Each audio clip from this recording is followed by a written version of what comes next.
बिस्मिल्लाहिर्रहमानिर्रहीम। तो dear students, आज एटॉमिक स्ट्रक्चर में हम लोग इस क्वेश्चन को देखेंगे जो कुछ स्टूडेंट्स ने किया था, that why the energy levels around the nucleus in an atom they have been named as K, L, M, N and so on. यानी हमारे पास जो एटम है इसका हम स्ट्रक्चर इस तरह से मान लेते हैं that show it here. So this is our nucleus, this is at the center. Our nucleus is that part of the atom where we have neutrons and protons. So this is a positive center. Then we have electrons which are actually present in the energy levels around the nucleus.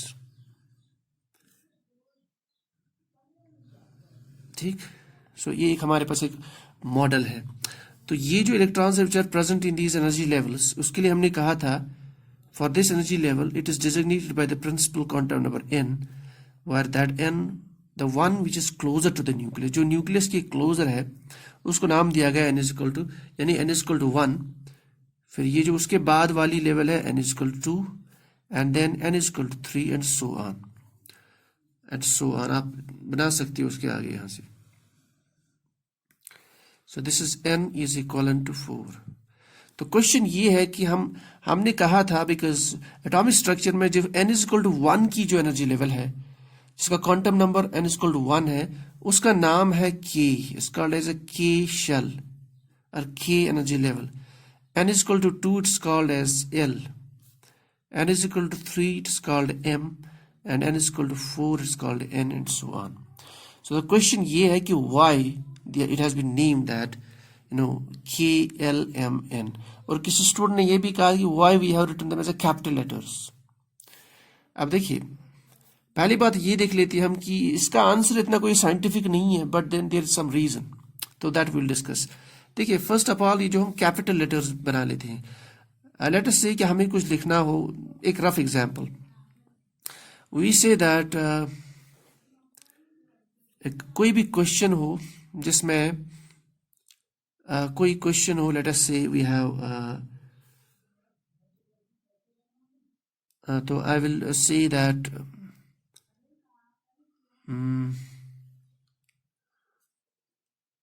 How can you define quantum numbers. Fine, जब आप quantum numbers define करेंगे, I am just making a rough example, define quantum numbers. अब जब आप answer लिखोगे तो आप कहोगे देयर आर 4 क्वांटम नंबर्स। तो 4 क्वांटम नंबर्स को आप लेबल करोगे, देखिए कैसे, ईदर बाय 1 नंबर 1, या आप ये लेबलिंग यूज करोगे naturally Roman, that is this one, और आप ये वाला लेबलिंग यूज करोगे दैट इज आई, या you will use the labeling A, या you will use the labeling small a। लेकिन मोस्ट कॉमनली मैथमेटिक्स में जब हमें लेट अस से कि quantum numbers, there are quantum numbers are 4, exam में I am not going to the technical point, so there are 4 quantum numbers, तो हम लोग नाम दे देंगे A, B, C, quantum number C, ये कुछ क्वांटम नंबर है, B is some quantum number, third quantum number, then D. ठीक, अब फिर क्वांटम नंबर के अंदर let us say quantum number is first one is principal quantum number. ये मैं एक रफ एग्जांपल समझा रहा हूं। और प्रिंसिपल क्वांटम नंबर के अंदर if there are subdivisions, subgroups, now those groups we label as a small, B, C and so on. अब यहां हम ऐसा नहीं करेंगे कि जो मेन ग्रुप है उसको हम स्मॉल से लेबल करेंगे, ये मैथमेटिक्स का रूल है in general, this is the rule जो यूजुअली मैथमेटिशियंस हैव यूज्ड, और थ्रू आउट जितने भी सब्जेक्ट्स है दिस इज द रूल। तो जो मेन पहली कैटेगराइजेशन है उसको हम कैपिटल से डिजिग्नेट करेंगे, और जो स्मॉल उसके बाद सब categories will designate this by A, या हम लोग ऐसा कर लेते हैं दिस विल लेबल एज 1, उसके जो सब कैटेगरीज है दैट इज 1.1, 1.2 एंड 1.3। अब यहां पे if we talk about, इसलिए यहाँ पे we use the capital, we don't use the smaller one, this is number 1, so we have to use the capital one because we are talking about the main energy level। so as simple it's based on the simple mathematics, जहाँ mathematics में करती हैं, बाकी subjects में बनाती हैं, तो scientist ने भी इसको ऐसे डिजिग्नेट किया, we label it as capital. ठीक, तो दिस इज रीजन 1। अब जो क्वेश्चन है व्हाई इट इज के, why it is not a, जो एक्चुअल क्वेश्चन है that Why it is K? It should have been A. It should have been B. इसी तरह इसको हम C वैल्यू दे दे, इसको D they they and so on. इसको K ही क्यों जरूरत पड़ी? Why the nomenclature has been given here, jumped from A. nomenclature इसने दिया है, why he has jumped from A to K directly. वो A B C D क्यों नहीं दिया, फिर K से ही क्यों स्टार्ट किया है? देखिए उसके लिए बेसिकली रीजन ये है, एक साइंटिस्ट था whose name was Charles ji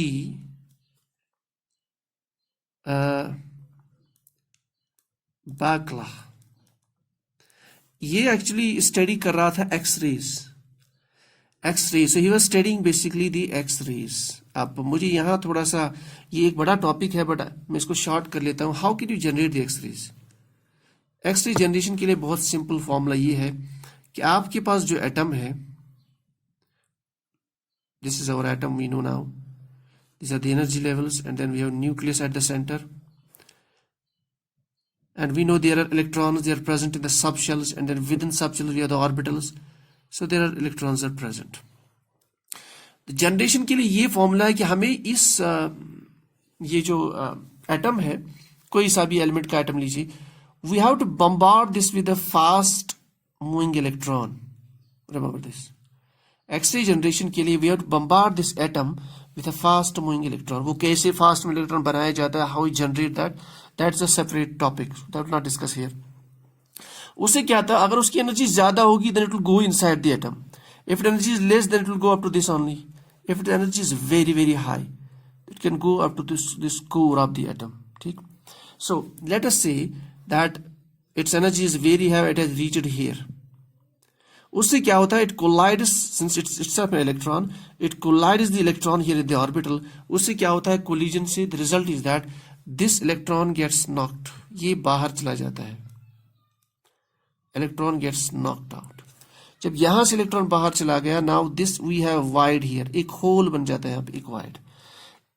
Holes are never stable. इनको क्या कर, जो ऊपर वाले शेल्स हैं, जो ऊपर वाले शेल्स है, वहां से जो इलेक्ट्रॉन्स हैं, they will fill in this, they will fill this gap. यहां से भी आ सकता है, यहां से भी आ सकता है, यहां से भी इलेक्ट्रॉन आ सकता है to fill this gap. ठीक.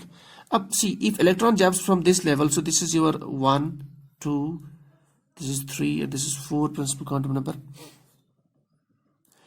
If electron jumps from this to this, that means ये नीचे जाएगा, so it will release the energy. So that is basically the X-ray. उस X-ray की एनर्जी कितनी होगी, जो एनर्जी गैप होगी इनके दो के दरमियान. Likely if an electron jumps from this one to this one, so there is release of energy, that is your X-ray. उस X-ray की एनर्जी ज्यादा होगी, that is this much gap. इसी तरीके से if electron jumps from this to this, अब यहां से यहां तक आने में to release lot of energy, so that is your X-ray. And this X-ray has lot of energy.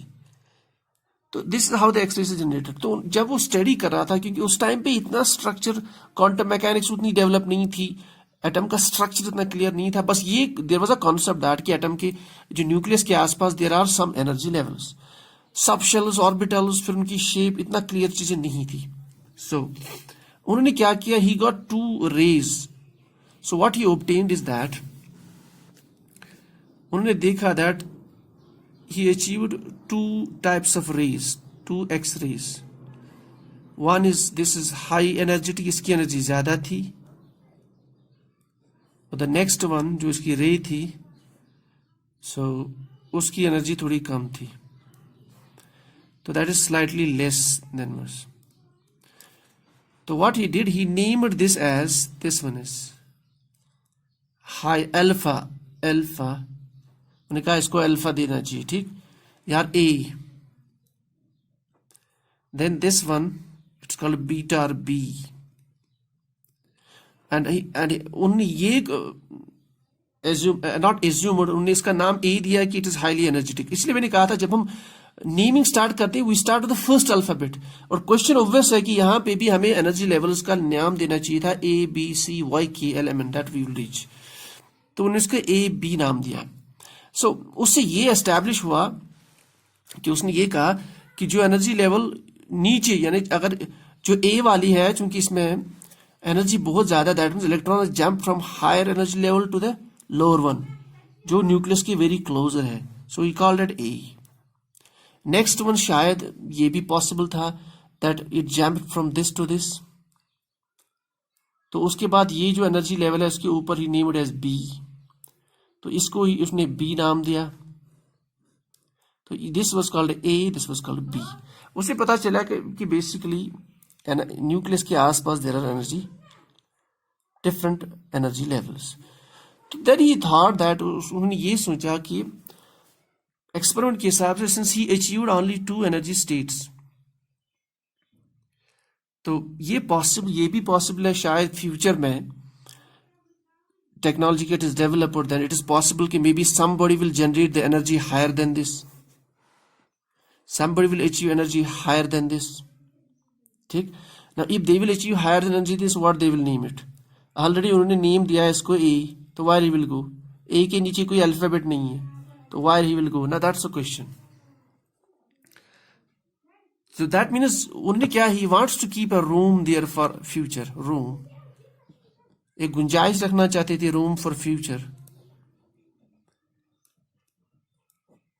कि अगर कोई इससे ज्यादा हाईली एनर्जेटिक रेडिएशन जनरेट करे, so he may name it before this A. So for this reason he called this rays now as K X rays, it was K X rays, X rays. और B को नाम दिया के बाद वाला alphabet, that's lower energy, it's called as L X rays. उसकी बिना पर this was called as K, जहां पे electron moves from higher energy orbit से यहां तक जो आएगा, so this energy level it was called as a K, so 1 was called as K. At the next one electron moves from this to this energy level या higher to this energy level, that was called as L X ray, and this was called as M, and so on. इसमें फिर categorization भी है, के alpha, K beta, but I will not discuss that, that is not our topic. So उस बुनियाद पर, उस base पे he kept as a K, L and M, because we want to keep the room for the future। शायद if somebody generates the energy x-rays which is higher energy than this k, then what he will name, अब बहुत easy है that। उसके बाद if somebody could generate, then आप इसको आराम से नेम दे सकते थे J, उसके बाद वाला alphabet. if somebody could generate an x-ray of higher energy than this, then आपके पास रूम था यहाँ पे F G H I, तो I भी दे सकती थी, that's why he named it from the के। तो एनर्जी लेवल उसका नाम ही दिया गया था के, उसके बाद एल, उसके बाद एम, उसके बाद N, and so on. So it depends on कि जिस रेज में उसकी सबसे ज्यादा एनर्जी है, दैट वाज कॉल्ड के, तो this was called as a K, फिर उसके बाद यहाँ के। But since then it was found that, उसके बहुत सालों के बाद, कि this was actually the lowest possible energy level which in the atom. इससे नीचे X rays, higher energetic X-rays was not generated from a particular atom, so this was then continued to be called as a K shell, this is called as a L shell, this is called M shell, this is called as an N shell। so बाद में that scientist got a Nobel Prize, so this scientist got a Nobel Prize for generation of these X-rays and naming, so Charles G. Bakla, it was around 1917 he got the Nobel Prize for generation of X-rays। so that means the radiation जो है, it was basically those radiations X-rays was named as K and L। फिर उसी की बुनियाद पर these energy levels were called as a K, L, M, N, the shells accordingly। ये एक basic name है that why they were called as a K, L, M, and N।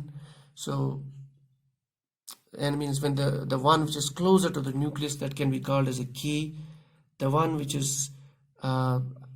next to that, that's called as L, and the next one is called as M, and so on, and N, and so on। so इस तरह से इनको नाम दिया that।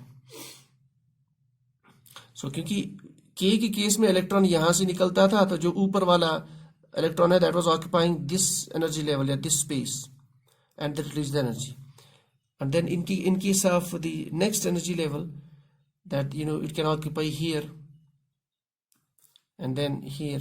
So इस तरह से there are different type of x-rays which can be generated. Otherwise इसका एक कोई scientific इतना बड़ा reason नहीं है इसके बीच में कि why it's called KLMN. और capital तो सीधी सी बात है, जो main categorization होती है that starts with a capital, और उसके बाद हम जानते हैं जो अब उसकी सब एनर्जी लेवल्स है या सब शेल जो उसके अंदर मौजूद है. So they have been called by the named by the S, P, D and F. और उसके बाद जो उसके ऑर्बिट्स भी प्रेजेंट होते हैं with in the sub shells. We'll see, we get the time, then we'll discuss why, what is S mean by YP, YT and YF. So this was the basic reason the energy levels have been called as K, L, M, N, and so why not A, B, C, D and F. So this is all about the naming. This is question for the today.